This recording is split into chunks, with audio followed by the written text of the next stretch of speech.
আসসালামু আলাইকুম। আশা করি ভালো আছেন। আজকে আপনাদের সাথে শেয়ার করব কিভাবে রান্না করবেন পুঁই শাক।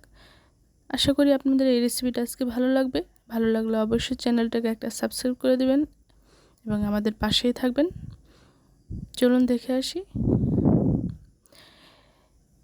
একটা প্যানের মধ্যে তেল নিয়ে নিয়েছি। এরপর আমি এর মধ্যে দিয়েছি কিছু পরিমাণে জিরা। তারপর এর মধ্যে আমি দিয়ে দেব পেঁয়াজ মরিচ। পেঁয়াজ মরিচ এখন লাল লাল হয়ে গেছে। এখন আমি এর মধ্যে দিয়ে দিব আগে থেকে কেটে রাখা পুঁই শাক।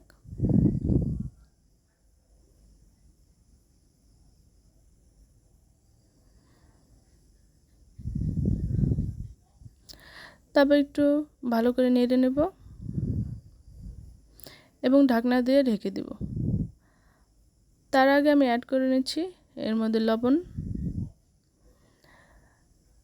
অফ ক্যামেরা আমি 2-3 বার নেড়ে নিয়েছি। এখন এটা হয়ে গেছে। এখন আমি এটা নামিয়ে নেব। আশা করি এই রেসিপিটা আজকে আপনাদের ভালো লাগলো।